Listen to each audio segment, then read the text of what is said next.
नमस्कार दोस्तों। आज की इस वीडियो में हम बात करने वाले हैं ई सिम के बारे में कि ई सिम क्या होता है और ई सिम को कैसे अपने फ़ोन में हम एक्टिवेट कर सकते हैं, और साथ ही साथ हम ये भी बात करेंगे कि हम ई सिम फ्रॉड से कैसे बच सकते हैं। तो सबसे पहले हम बात कर लेते हैं ई सिम के बारे में। तो दोस्तों, जैसे कि आजकल के टाइम में आपको पता है कि टेक्नोलॉजी कितनी जल्दी अपग्रेड हो रही है और पुरानी चीज़ें पीछे छूटती जा रही हैं और नई नई टेक्नोलॉजी इन्वेंट होती जा रही हैं। उसी तरह जैसे कि पहले हम एक सिम यूज़ करते थे जो कि काफ़ी बड़ा होता था और धीरे धीरे उस सिम का साइज़ छोटा होता गया, और आजकल हम माइक्रो सिम यूज़ करते हैं जो कि बहुत ही ज़्यादा छोटी होती है। उसी तरह अब नई तरह की टेक्नोलॉजी इन्वेंट हो गई है कि अब ऐसे फ़ोन आ गए हैं जिसमें हमें सिम लगाने की ज़रूरत ही नहीं पड़ेगी।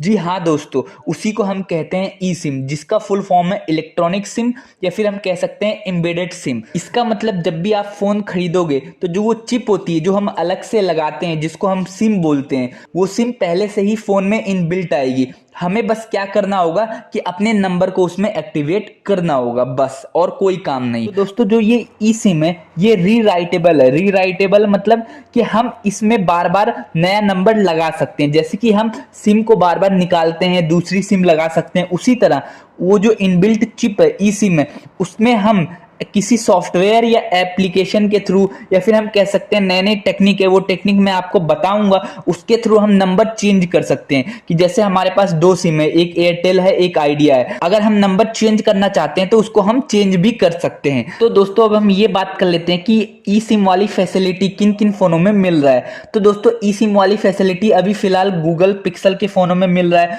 मतलब गूगल के जो महंगे फोन आते हैं उनमें ये फैसिलिटी मिल रही है। साथ ही साथ सैमसंग भी ये फैसिलिटी दे रहा है। उसके अलावा ओप्पो भी ये फैसिलिटी देने लग गया अब। और जो एप्पल के जो नए नए फोन आ रहे हैं, जो अपग्रेड वर्जन वाले फोन है, उसमें भी ये फैसिलिटी मिल रही है। लेकिन जो अभी ई सिम वाला सिस्टम है, ये जो महंगे फोन आ रहे हैं उसमें ही दिए जा रहे हैं। अभी जो आम जनता के लिए जो बजट फोन आते हैं उसमें बहुत ही कम ऐसे फोन है जिनमें ये फैसिलिटी दी जा रही है। लेकिन आने वाले टाइम में जैसे जैसे इसका यूज बढ़ने लग जाएगा और इसकी सेफ्टी को ध्यान में रखते हुए नए जो बजट फोन आ रहे हैं उनमें भी ई सिम की फैसिलिटी आ जाएगी। दोस्तों, अब हम ये बात कर लेते हैं कि हम अपने फोन में कैसे ई सिम को एक्टिवेट कर सकते हैं। सबसे पहला स्टेप ये है कि आपको ये पता होना चाहिए कि आपका फोन ई सिम को सपोर्ट करता है कि नहीं। उसके बाद आपको क्या करना है कि आपके पास एक रजिस्टर्ड ईमेल आईडी होनी चाहिए जो कि उस नंबर से रजिस्टर्ड है। अगर आपके पास कोई ऐसी ईमेल आईडी नहीं है कि जो उस नंबर से रजिस्टर्ड है, जिस नंबर को आप ई सिम में कन्वर्ट करवाना चाह रहे हैं, तो आपको क्या करना है, 1-to-1 पे कस्टमर केयर के पास आपको कॉल करनी है। वो आपको बता देंगे कि किस तरीके से आपकी ईमेल आईडी रजिस्टर होगी। ईमेल रजिस्टर होने के बाद आपको क्या करना है कि 1-to-1 पे मैसेज करना है और टाइप करना है ई सिम स्पेस जो भी आपकी रजिस्टर की हुई ईमेल आईडी है।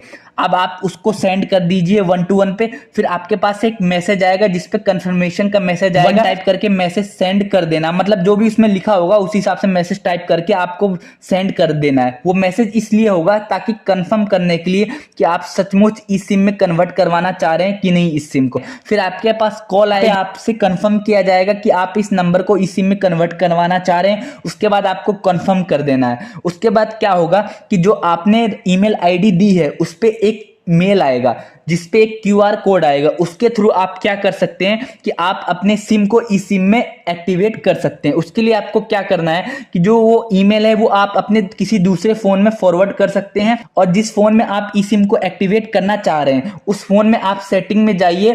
अलग अलग फोन का अलग अलग ऑप्शन होता है, आप जाके नेट पे सर्च कर सकते हैं। वहां उस ऑप्शन में जाइए, वहां पे आएगा ई सिम एक्टिवेशन का ऑप्शन आएगा, उस पर क्लिक कीजिए। क्यूआर कोड स्कैन करने का ऑप्शन आएगा, क्यूआर कोड को स्कैन कीजिए और उसके बाद आपका ई सिम जो है वो एक्टिवेट हो जाएगा। तो दोस्तों, मैं आपको एक बात बता दूं कि जब तक, क्योंकि ई सिम को एक्टिवेट होने में थोड़ा टाइम लगेगा, 1 से 2 घंटे या हो सकता है थोड़ा ज्यादा भी टाइम लग सकता है। जब तक आपका ई सिम एक्टिवेट नहीं होगा तब तक आपकी जो पुरानी सिम है वो काम करती रहेगी।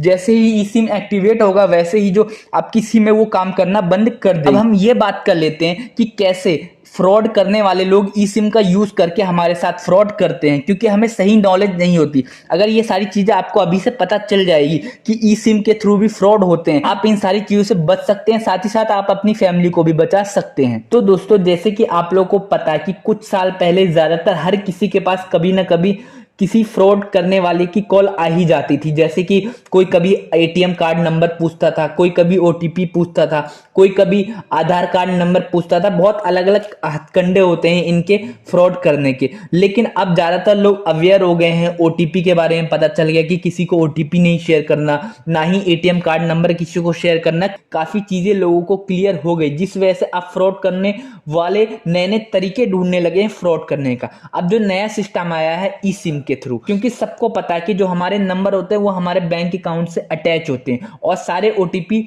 उसी नंबर पे ही आते हैं। अगर वो नंबर किसी तरह उनके पास एक्सेस हो जाए तो वो हर चीज को एक्सेस कर सकते हैं, हमारे बैंक अकाउंट को और हमारी दूसरे डॉक्यूमेंट्स को भी देख सकते हैं। तो दोस्तों इसके लिए वो क्या करते हैं, सबसे पहले आपके पास कॉल करेंगे। वो इस तरीके से बात करेंगे कि जैसे वो किसी बैंक की तरफ से बोल रहे हैं या फिर कस्टमर केयर की तरफ से बोल रहे हैं। फिर आपसे वो क्या करवाएंगे, क्योंकि हमें ई सिम के बारे में पता ही नहीं होता कि ऐसा भी कोई फ्रॉड होता है, तो वो आपसे क्या टाइप करवाएंगे, वो आपसे बोलेंगे कि आप सबसे पहले 121 पे मैसेज सेंड करिए। उसमें वो बता देंगे कि ई सिम स्पेस, फिर वो अपनी ईमेल आईडी बता देंगे।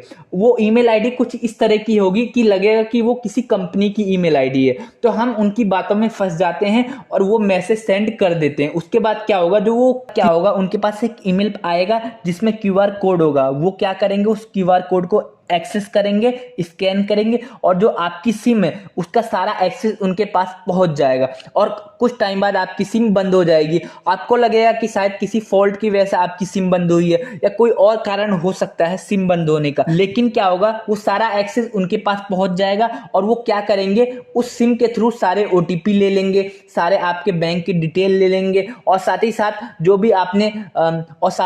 भी आपने अकाउंट्स बनाए होंगे फेसबुक के, व्हाट्सएप के या फिर कह सकते हैं हम कि इंस्टाग्राम के, जो जितने भी अकाउंट होंगे सारा एक्सेस उनके पास पहुंच जाएगा और उसके थ्रू वो क्या क्या कर सकते हैं आप अंदाजा भी नहीं लगा सकते। वो आपका पूरा बैंक खाली कर सकते हैं, आपके वो डाटा चोरी कर सकते हैं और भी काफ़ी चीज़ें कर सकते हैं। तो आप समझ सकते हैं कि ई सिम अगर हमारे लिए फ़ायदेमंद है, उसके साथ ही साथ हमें अवेयर भी होना पड़ेगा कि हम इसके फ्रॉड से बच सके। तो दोस्तों उम्मीद करता हूँ आपको ये सारी चीज़ समझ आ गई है। आप इस वीडियो को ज़्यादा से ज़्यादा शेयर करो ताकि ज़्यादा से ज़्यादा लोग एजुकेट हो सके, क्योंकि ई सिम अभी इतना ज़्यादा यूज़ में नहीं आया और पहले ही ये सारी चीज़ें लोगों को पता चल जाएंगी तो लोग इस फ्रॉड से बच सकेंगे। उम्मीद करता हूँ आपको ये वीडियो पसंद आई। जाते जाते इस चैनल को सब्सक्राइब कर दो, साथ ही साथ वीडियो को लाइक कर दो।